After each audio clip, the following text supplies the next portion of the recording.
ಇವಾಗ ನಾವು ಹೋಗ್ತಾ ಇರುವ ಜಾಗ ಯಾವುದು ಗೊತ್ತಾ? ಬಕಾಸುರನ್ಗೆ ಅಡುಗೆ ಮಾಡ್ತಾ ಇದ್ದ ಜಾಗಕ್ಕೆ ನಾವು ಹೋಗ್ತಾ ಇದೀವಿ. ಬನ್ನಿ ಇವಾಗ ಅಲ್ಲಿ ಹೋಗೋಣ.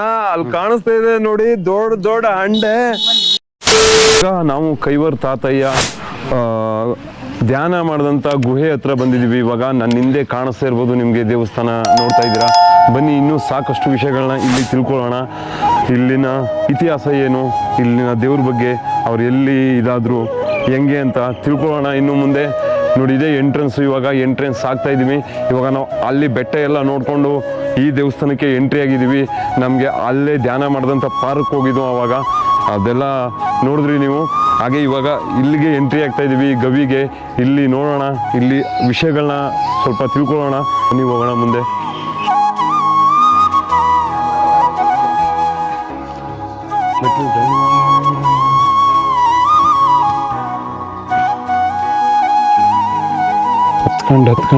ಹತ್ಕೊಂಡು ಅಲ್ಲಿ ಸುತ್ತಿ ಸಾಕಾಗ್ಬಿಟ್ಟಿದೆ ನಮಗಂತೂ. ನಡ್ಕೊಂಡು ಎಲ್ಲ ಜೊತೆಗೆ ಹತ್ಕೊಂಡು ಹೋಗ್ತಾ ಇದ್ವಿ.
ಸ್ಥಳೀಯರಾದ ಸರ್ ಮುನೇಂದ್ರಪ್ಪ ಅವರು ಇದ್ದಾರೆ.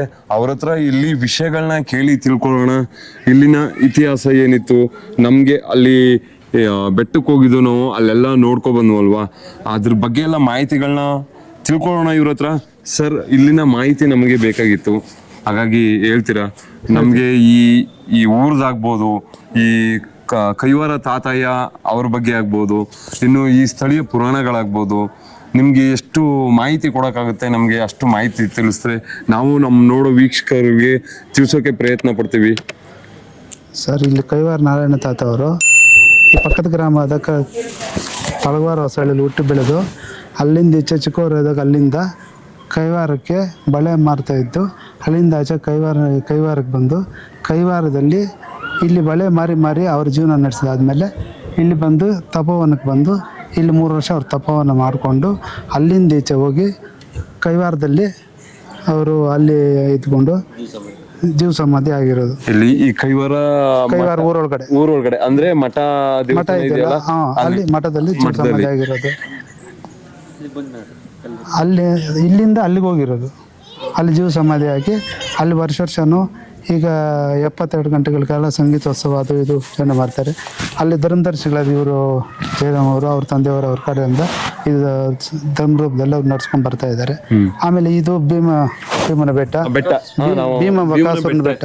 ಭೀಮ ಬಕಾಸುರನ ಯುದ್ಧ ಮಾಡಿ ಬಕಾಸುರನ ಹೊಡೆದು ನೋಡಿ ಅಲ್ಲಿ ಕಟ್ಟಾಕಿ ಆ ತರ ಒಳಗಡೆ ಗುಹೆ ಒಳಗಡೆ ಹಾಕಿ ಆಗಿರೋ ಬೆಟ್ಟ ಅದು. ಸರ್ ಇನ್ನೊಂದು ಹೇಳಿದ್ರು ನಮ್ಗೆ, ಇಲ್ಲಿ ರಕ್ತ ಬರುತ್ತೆ ಅಂತ ಹೇಳಿದ್ರು. ಹೌದು, ಆ ಕಡೆಯಿಂದ ಕಟ್ಟಿದಾರೆ ಅಲ್ಲಿ. ಆಮೇಲೆ ಬಕಾಸುರನ ಒಳಗಡೆ ಹಾಕಿ ಗುಹೆ ಒಳಗಡೆ ಹಾಕಿ ಅದಕ್ಕೆ ಬಂಡೆ ಹಾಕಿ ಈ ಸೊಂಟ ದಾರ ಬರುತ್ತಲ್ಲ, ಸೊಂಟ ದಾರ ತಕೊಂಡು ಅದನ್ನ ಈಚೆ ಬರ್ದಿರ ಅಲ್ಲಿ ಕಟ್ಟಾಕಿ ಅವ್ರು ಕಟ್ಟಾಕಿದ. ಅವು ವರ್ಷಕ್ಕೆ 2 ವರ್ಷಕ್ಕೆ ಒಂದ್ಸಾರಿ ಅವರು ಆಯಾಸ ಆಗಿ ಇನ್ನೊಂದು ಕಡೆ ತಿರುಗಿದಾಗ ಅದ್ರಲ್ಲಿ ಗೀವು ರಕ್ತ ಬರುತ್ತೆ ಅಂತ ಪ್ರತೀತಿ ಇದೆ.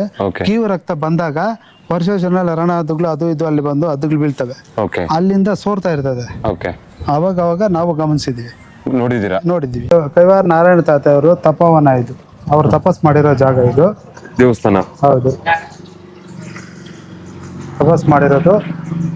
ವರ್ಷಕ್ಕೊಂದ್ಸಾರಿ ಇಲ್ಲಿ ಜಾತ್ರೆ ರೂಪದಲ್ಲಿ ಜಾತ್ರೆ ಆಗುತ್ತೆ. ಇಲ್ಲಿಂದ ಯಾವ ಟೈಮಲ್ಲಿ ಜಾತ್ರೆ ಆಗುತ್ತೆ ಸರ್? ಅದು ಯಾವ್ದೋ ಒಂದು ಡೇಟ್ ಆಗುತ್ತೆ, ಅದು ಸರಿಯಾಗಿ ನಮ್ಗೆ ನೆನಪಿಲ್ಲ. ಜಾತ್ರೆ ಆಗುತ್ತೆ. ಈ ದೇವಸ್ಥಾನದ ಬಗ್ಗೆ ಏನಾದ್ರು ಹೇಳೋದಿದೆಯಾ ನಿಮ್ಮ ಇದು? ಅದೇ ತಪೋವನ, ಅಲ್ಲಿ ದೇವರು ಇದಕ್ಕೆ ಉಗ್ರ ನರಸಿಂಹಸ್ವಾಮಿ ಇದಾರೆ. ನರಸಿಂಹಸ್ವಾಮಿ ದೇವಸ್ಥಾನ ಇಲ್ಲಿ ಇದಿದೆ, ಅಮರನಾಥ ಸ್ವಾಮಿ ದೇವಸ್ಥಾನ. ಸಾಕಷ್ಟು ಮಾಹಿತಿಗಳನ್ನ ನಾನು ಮುಂದೆ ತಿಳಿಸೋಕೆ ಇಷ್ಟಪಡ್ತೀನಿ. ಬನ್ನಿ, ಇವಾಗ ದೇವಸ್ಥಾನಕ್ಕೆ ಎಂಟ್ರಿ ಆಗಿದ್ದೀವಿ. ಇವಾಗ ಇಲ್ಲಿ ಕೈ ಮುಗಿದು ನಾವು ಮುಂದೆ ಹೊರಡೋಣ, ಬನ್ನಿ. ಅಮರನಾರಾಯಣ ಸ್ವಾಮಿ ದೇವಸ್ಥಾನ.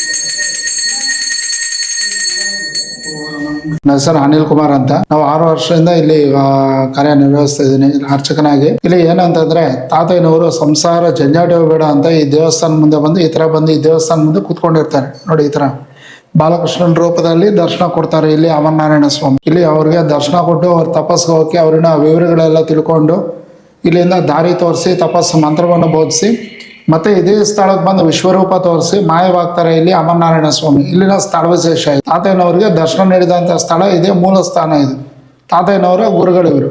ಮಹಾದ್ವಾರದಿಂದ ಬಂದು ಮೊದಲು ಇವರು ದರ್ಶನ ಮಾಡಿ ಇವರು ದಾರಿ ತೋರಿಸಿ ಮಂತ್ರವನ್ನು ಹೇಳಿಕೊಟ್ಟಿದ್ದಾದ್ಮೇಲೆ ಮತ್ತೆ ಮೇಲೆ ಹೋಗ ಯೋಗನಾಥ ಸ್ವಾಮಿ ಗವಿಯಲ್ಲಿ ಕುತ್ಕೊಂಡು ತಾತನವ್ರು ತಪಸ್ ಮಾಡಿದ್ದು ಮೇಲೆ ಗವಿಯಲ್ಲಿ ಪೂಜಾರಿಯವರ ಹತ್ರ ಕೇಳ್ಕೊಂಡು ಇಲ್ಲಿ ಬರ್ತಾ ಇದೀವಿ. ಇನ್ನು ಇವರು ಸಾಕಷ್ಟು ಮಾಹಿತಿನ ನಮ್ಗೆ ತಿಳಿಸ್ಕೊಡ್ತಾರೆ. ಹೇಳಿ ಸರ್. ನೋಡಿ ಸರ್, ಇಲ್ಲಿ ಪಾತ್ರೆ ಇದೆ. ಈ ವರ್ಷಕ್ಕೊಂದ್ಸರಿ ಬಕಾಸುರನಿಗೆ ಅಡುಗೆ ಮಾಡೋಂಥ ಪಾತ್ರೆಗಳಿವೆ. ಇನ್ನ ದೊಡ್ಡ ಪಾತ್ರೆಗಳಿತ್ತು, ಇದಕ್ಕಿಂತ ದೊಡ್ಡ ಪಾತ್ರೆ, ಇಷ್ಟು ದೊಡ್ಡ ಪಾತ್ರೆಗಳಿತ್ತು ನೋಡಿ. ಅದ್ರ ಮುಚ್ಚಳ ಇದೆ ನೋಡಿ. ಓ ಯಪ್ಪ, ಎಷ್ಟು ದೊಡ್ಡದು!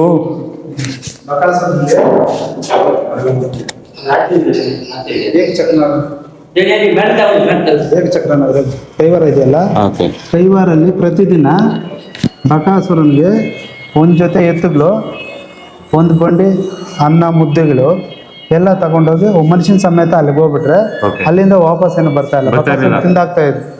ಅಂದ್ರೆ ತಗೊಂಡೋಗಿದ್ದು ಊಟನು ಮನ್ಸನ್ನು, ಊಟ ಎತ್ತುಗಳು ಮನುಷ್ಯನು ಎಲ್ಲರೂ ತಿಂತಾ ಇದ್ರು. ಎಲ್ಲರೂ ಬಕಾಸುರನ್ ತಿನ್ಬೇಕು. ಯಾಕಂದ್ರೆ ಆ ತರ ಆಗಿದ್ದಂದ್ರೆ ಅವನು ಊರೊಳಗಡೆ ಬಂದು ಊರೂರೇ ಚಿಕ್ಕದವ್ರನ್ನೆಲ್ಲ ಇಟ್ಕೊಂಡು ತಿಂದ್ಬಿಡ್ತಾ ಇದ್ದ.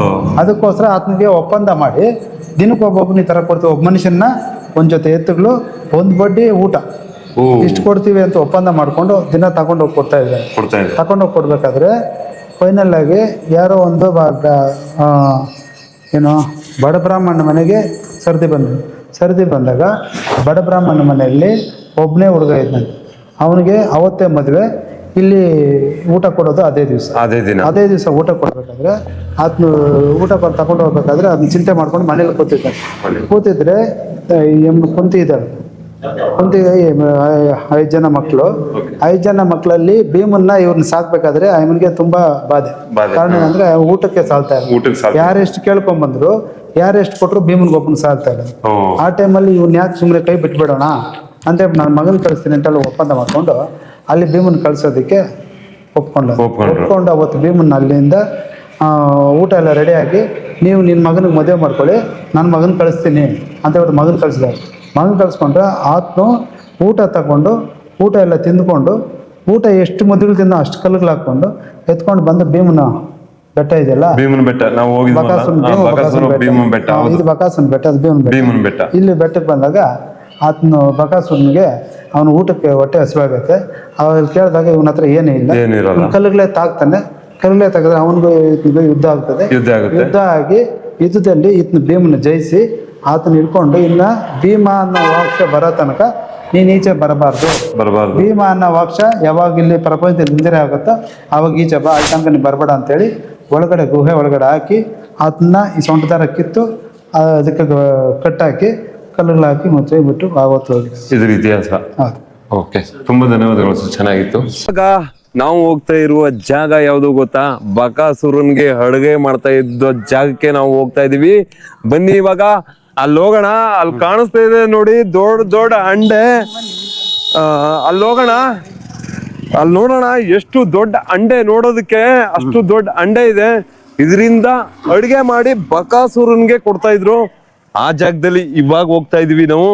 ನಮ್ಮ ಇಲ್ಲ ಸ್ಥಳೀಯದಾದ ಗೌಡ್ರಿದ್ದಾರೆ, ಇವ್ರ ಹತ್ರ ಕೇಳಿ ತಿಳ್ಕೊಳ್ಳೋಣ ಇಲ್ಲಿನ ಹೆಂಗೆ. ಅಂಡೆಗಳು ನೋಡಿದ್ರೆ ದೊಡ್ಡದು, ಸುಮಾರು ಒಂದು 10 ಊರಿಗೆ ಅಡುಗೆ ಮಾಡ್ಬೋದು, ಅಷ್ಟು ದೊಡ್ಡದು. ಬನ್ನಿ ಹೋಗೋಣ ಅಡುಗೆ ಮಾಡ್ತಾ ಇರೋ ಜಾಗಕ್ಕೆ. ಇವಾಗ ನಾವು ಹೋಗ್ತಾ ಇದೀವಿ. ಇಲ್ಲಿನ ಅಡುಗೆ ಹೆಂಗ್ ಮಾಡ್ತಾ ಇದ್ರು, ಇಲ್ಲಿಂದ ಹೆಂಗ್ ತಗೊಂಡು ಹೋಗ್ತಾ ಇದ್ರು ಅಂತ ಅವರು ಎಕ್ಸ್ಪ್ಲೇನ್ ಮಾಡ್ತಾರೆ. ಬನ್ನಿ ಕೇಳೋಣ, ಅವ್ರ ಬಾಯಿಂದಾನೇ ಕೇಳೋಣ. ಯಾಕಂದ್ರೆ ನಮಗೆ ಗೊತ್ತಿರಲ್ಲ ಈ ವಿಷಯಗಳು, ಹಾಗಾಗಿ ಇವ್ರನ್ನ ಕೇಳಿದಾಗ ನಮಗ್ ಗೊತ್ತಾಗುತ್ತೆ. ಅಯ್ಯೋ ಎಷ್ಟು ದೊಡ್ಡ ಹಂಡೆ ನೋಡಿ, 100 ಹಳ್ಳಿಗೆ ಅಡುಗೆ ಮಾಡೋ ಅಷ್ಟು ಒಂದು ದೊಡ್ಡ ಹಂಡೆ. ಸರ್ ಹೇಳಿ ಇದ್ರ ಬಗ್ಗೆ. ಇದೇ ಜಾಗದಲ್ಲಿ ಅಯ್ಯಪ್ಪನಿಗೆ ಅನ್ನ ಆಹಾರ ಎಲ್ಲ ಮಾಡ್ಕೊಂಡಿದ್ವಿ, ಮುದ್ದೆಗಳು ಮಾಡಿಕೊಂಡು ಇಲ್ಲಿಂದ ಅವನಿಗೆ ಊಟ ಅಲ್ಲಿಗೆ ತಗೊಂಡು ಬಕಾಸುರನ್ಗೆ ಬೆಟ್ಟಕ್ಕೆ ಇಷ್ಟು ದೊಡ್ಡದು, ಇಷ್ಟು ದೊಡ್ಡದು ಸರ್, ಎಷ್ಟು ದೊಡ್ಡದು ಸರ್ ಇದು. ಅಷ್ಟು ಬೇಕು. ಅಯ್ಯೋ ಅಷ್ಟು ಸಾಲ್ತಾವಿರಲಿಲ್ಲ. ಇಷ್ಟು ದೊಡ್ಡದು ಮಾಡಿದ್ರು ಸಾಲ್ತಾ ಇರ್ಲಿಲ್ಲ. ಅಯ್ಯೋ, ಇಂತ 2-3 ಪಾತ್ರೆದಲ್ಲಿ ಅಡ್ಗೆ ಮಾಡ್ತಾ ಇದ್ರು ಅಂದ್ರೆ ಲೆಕ್ಕ ಯಾವ ಮಟ್ಟಕ್ಕೆ ತಿಂತಾ ಇರ್ಬೇಕು ಅನ್ನುವಂತ ಬಕಾಸುರ. ಮೋಸ್ಟ್ಲಿ ಅದಕ್ಕೆ ಹೇಳೋದು ಬಕಾಸುರ ಅಂತ ಹೆಸರಿಟ್ಟಿರೋದು. ಈಗ ಇದ್ರ ಮಾಹಿತಿನ ಇವ್ರ ಹತ್ರ ಕೇಳೋಣ. 2 ಕೋಣಗಳು ಅಂದ್ರೆ ಎತ್ತು, ಕೋಣ ಅಂದ್ರೆ ಎಮ್ಮೆಗಳು. ಒಂದು ಬಂಡಿ, ಒಂದು ಆಳು ಜೊತೆಗೆ ಇಷ್ಟು ಅವನು ತಿಂತಾ ಇದ್ದ. ಅಲ್ಲಿಗೂ ಸಾಲ್ತಾವಿರಲ್ಲ. ಅಲ್ಲಿಗೂ ಸಾಲ್ತಾವಿರಲ್ಲ. ಅವತ್ತು ಲಾಸ್ಟ್ ಪಾಯಿಂಟ್ ಬಂದ್ಬಿಡ್ತು ಇವ್ರದು. ಅವಾಗ ಭೀಮರು ಅಲ್ಲಿಂದ ಬಂದು, ಎಲ್ಲಿಂದ? ಕೈವಾರದಿಂದ ಧರ್ಮಕ್ಕವ್ರ ಮನೆಯಲ್ಲಿ ಅವರು ಒಂದು ಕೊಟ್ಟಿಗೆನಾಗಿದ್ದು. ಧರ್ಮಕ್ಕನವ್ರ ಮನೆಯಾಗ, ಧರ್ಮಕ್ಕನ ಅಂದ್ರೆ ತಾತನವರು ಹೆಂಡತಿ ಅಂದ್ರೆ ಕೈವಾರ ತಾತನವ್ರು ಹೆಂಡತಿ. ಅವತ್ತು ಅವ್ರ ಮಗಂದೇ ಸರ್ದಿ ಬಂದ್ಬಿಡ್ತು. ಅಂದ್ರೆ ಅವರು ಇವ್ರಿಗೆ ಅನ್ನ ಆಹಾರ ಎತ್ಕೊಂಡು ಹೋಗ್ಬೇಕಲ್ಲ ಅವನ್ಗೆ. ಹೌದು. ಅವತ್ತು ಈಯಪ್ಪನ್ ಬಂದ್ಬಿಡ್ತು ಅರ್ಕೆ ಅಂದ್ರೆ ಅಡ್ಗೆ ತಗೊಂಡ್ ಹೋಗ್ಬೇಕು, ಊಟ ಮಾಡಿರೋದನ್ನ ಅಲ್ಲಿ ತಗೊಂಡ್ ಹೋಗ್ಬೇಕಾಯ್ತು. ಬಕಾಸುರನ್ಗೆ ತಗೊಂಡ್ ಹೋಗ್ಬೇಕಾಗಿತ್ತು. ಅವತ್ತು ಬೇಡಮ್ಮ, ನಿನ್ನ ಮಗನ ಬೇಡ, ನಾನು ಓದ್ತೀನಿ ಅಂತ ಹೇಳ್ಬಿಟ್ಟು ಭೀಮ ಹೋಗಿದ್ದು. ಭೀಮ ಅವಾಗ ಕರಿ ಗುಟ್ಟುಗಳು ಹಾಕೊಂಡು ಎಮ್ಮೆಗಳು ಒಂದ್ ಜೊತೆ ಕಟ್ಕೊಂಡು ಈಯಪ್ಪನ ಹೋದ. ಇದೆಲ್ಲ ಇದನ್ನೆಲ್ಲ ಎತ್ಕೊಂಡು ಗಾಡಿ ಕಟ್ಕೊಂಡು ಕರಿ ಗುಂಡುಗಳು ತುಂಬಿಕೊಂಡು ಹೋದ. ಅವನು ತಾನ ಅಲ್ಲಿ ಎಲ್ಲಿ ಬೆಟ್ಟದ ಮೇಲೆ ಟೈಮ್ ಬಂದ್ಬಿಡ್ತಾವ ಅವ್ನ ಊಟ ಹಾಕ್ಬೇಕಲ್ಲ. ಹೌದು. ಅವಾಗ ಏನ್ ಮಾಡ್ದ, ಎತ್ತಿ ಕರಿ ಗುಟ್ಟುಗಳನ್ನ ಬಿಸರ್ದ, ಕಲ್ಲನ್ನ ಬಂಡೆಗಳ ಬಿಸರ್ದ. ಇಲ್ಲ ಇವನಾರ ಒಬ್ಬ ನನ್ಗೆನ ಬಲ್ಸಾದ್ ಇದ್ದಂಗ ಅವನೇ ಅಂತ ಹೇಳ್ಬಿಟ್ಟಿದ್ದೆ. ಇರ್ದ ಆಡಿದ್ರು ಎಲ್ಲಿ ಬೆಟ್ಟದ ಮೇಲೆ. ಅವ್ರ ಪಾತ್ರಗಳವೇ ನೋಡ್ದು, ನಾವು ಹೋಗಿದ್ದು, ನೋಡ್ಕೊ ಬಂದು. ಆವಾಗ ಏನೇನೋ ಮಾಡ್ದ, ಆಗಿಲ್ಲ. ಆಗ ಹೊತ್ಗ ಅವಾಗಂದ, ನಿನ್ಗೆ ಟೈಮ್ ಬಂತು, ಎಷ್ಟೋ ಜನ ನುಂಗಾಕ್ದೆ ಈ ಕೈವಾರ ಛತ್ರದಲ್ಲಿ, ಏಕಚಕ್ರಪುರದಲ್ಲಿ ಎಷ್ಟೋ ಜನಕ್ಕೆ ಭಯ ಹಾಕಿದೆ. ಇನ್ನ ನಿಂದ ನಡೆಯಲ್ಲ ನನ್ನ ಆಟ ಅಂತ ಹೇಳ್ಬಿಟ್ಟಿದ್ದೆ. ಇರ್ದ ಆಡಿದ್ದೆ. ಏನ್ ಮಾಡ್ದ, ಒಂದು ಗವಿನಲ್ಲಿ ತಳ್ಳಿಬಿಟ್ಟ. ಗವಿಯಲ್ಲಿ ಅಲ್ಲಿ ಮೇಲೆ ಬೆಟ್ಟ ನಾಮಗಳು ಹಾಕವ್ರಲ್ಲ ಅಲ್ಲಿ, ಅದೇ ಕಟ್ಟು ಹಾಕಿರೋದು ಅವನಿಗೆ. ಅವಾಗ ಗವಿನಲ್ಲಿ ತಳ್ಳಿಬಿಟ್ಟಿದ್ದೆ, ಒಂದು ಬಂಡೆ ಅದ್ರ ಮೇಲೆ ಅವನ ಮೇಲೆ ತಳ್ಳಿಬಿಟ್ಟಿದ್ದೆ, ಕಟ್ಟಾಕ್ಬಿಟ್ಟ. ಕಟ್ಟಾಕ್ಬಿಟ್ಟು ಭೀಮ ಅಂತ ಯಾವತ್ತು ಹೆಸರು ಹೋಗ್ತದೆ ಅವತ್ತು ನೀನ್ ಬರ್ಬೇಕು ಇಲ್ಲಿಗೆ ಹೊರಗಡೆಗೆ. ಅಂದ ಗಂಟೆ ನೀನು ಬರಾಕಿಲ್ಲ ಅಂತ ಹೇಳ್ಬಿಟ್ಟಿದ್ದೆ. ಅವರು ಪಾಪ ಮಾಯ ಆಗಿ ಅಯೋಧ್ಯೆಗೆ ಹೋದ್ರು. ಇಷ್ಟು ಗೊತ್ತು. ಥ್ಯಾಂಕ್ ಯು, ಚೆನ್ನಾಗಿ ಹೇಳಿದ್ದೀರಾ. ಇಲ್ಲೂ ಒಂದು ಪಾತ್ರೆ ಕಾಣಿಸ್ತಾ ಇದೆ, ಪಾಯಸ. ಇದು ಪಾಯಸ ಮಾಡ್ತಿದ್ದ ಜಾಗ ದೊಡ್ಡದು, ಪಾಯಸ ಮಾಡ್ತಿದ್ದ ಜಾಗ. ಇದು ಮುದ್ದೆಗಳು ಮಾಡ್ತಾ ಇದ್ದೆ, ಮುದ್ದೆಗಳು. ಹಂಗಂದ್ರೆ ಇನ್ನು ಎಷ್ಟು ಬೇಕಾಗಿತ್ತು ಆಗ ಬಕಾಸುರಂಗೆ, ಅಲ್ಗೂ ಸಾಲದು.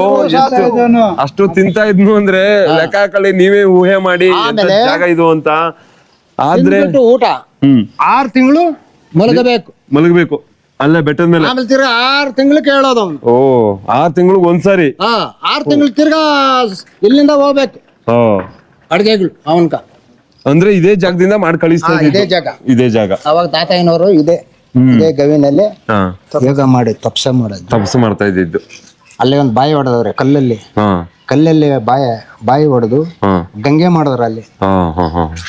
ಇದ್ಯಾವುದು ಗಂಗೆ ಇದೆ ಮೇಲ್ಗಡೆ, ನೀವು ನೋಡಿದ್ರೆ ಅದು ಬರ್ಬೇಕಾಗಿತ್ತು. ಹೋಗಿಲ್ಲ. ಆಯ್ತಾ, ಇಷ್ಟು ಸ್ಟೋರಿ ಗೊತ್ತು. ಆಮೇಲೆ ಕೈವಾರದ್ದು ಹೇಳಿದ್ರಲ್ಲಿ, ಕೈವಾರದ್ದು ಹೇಳಿಲ್ಲ. ಹೇಳಿದ್ರೆ ನಾವು ಕೇಳ್ಕೊಂತೀವಪ್ಪ. ಹೇಳಿದ್ರೆ ಕೇಳ್ತೀವಿ ನಾವು. ಇವರು ತಾತಯ್ಯನವರು ಹುಟ್ಟಿದ್ದು ತಳಗಾರ ಹೊಸಳ್ಳಿ. ತಾತಯ್ಯನವರು ಹುಟ್ಟಿರೋದು.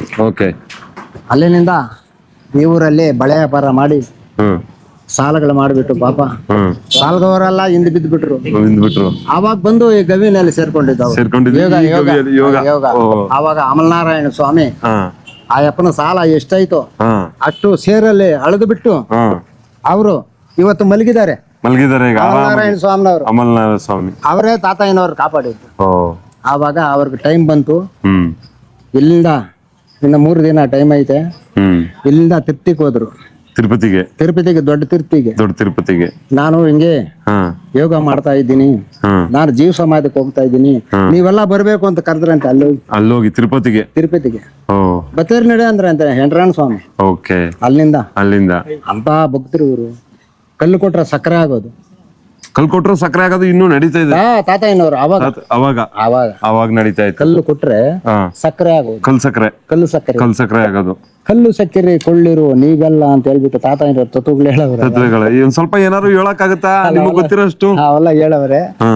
ಆಮೇಲೆ ಆ ತಾತಯ್ಯನವರು ಅವರು ಸತ್ಯ, ಆ ಸತ್ಯನಿಂದ ಇವತ್ತು ಕೋಟ್ಯಾಂತರ ಜನಕ್ಕೆ ಇಲ್ಲಿ ಊಟ ಅಂದ್ರೆ ನಡೀತಾ ಇದೆ. ನಡೀತಾ ಇದೆ. ಜಾತ್ರೆ ಎಲ್ಲ ಯಾವಾಗ ನಡೀತದೆ? ಜಾತ್ರೆ ನಡೆಯೋದು ಕೈದುಣ್ಣೆಗೆ. ಭೀಮನ ಮಾಸಿಗೂ ನಡೀತದೆ. ಇವತ್ತು ಏನಂತ ಅರಿಕೆ ಇಲ್ಲ. ಇದು ಕದಿರ್ನೋ ಬರ್ತದಲ್ಲಮ್ಮ, ಅವಾಗ ಜಾಸ್ತಿ. ಇವಾಗ ಕೋಟ್ಯಾಂತರ ಜನ ಕೊನೆಗೆ ಹುಣ್ಣಿಮೆ ಅಮಾವಾಸ್ಯೆಗೆ ಜನ ಬರ್ತಾರೆ ಜಾಸ್ತಿ. ಹಾಗಾಗಿ ಇವ್ರ ಹತ್ರ ವಿಷಯ ತಿಳ್ಕೊಂಡಿದ್ದಾಯ್ತು. ಇನ್ನೂ ಒಂದು ಮುಂದೆ ಜಾಗ ಇದೆ, ಕೈಲಾಸಗಿರಿ ಹತ್ರ ಹೋಗಿ ಅಲ್ಲಿಂದ ನೋಡ್ಕೊಂಡು ಮುಂದೆ ನಾವು ಹೊರಡೋ ಟೈಮ್ ಆಗಿದೆ ಇವಾಗ. ಬನ್ನಿ ಹೋಗೋಣ.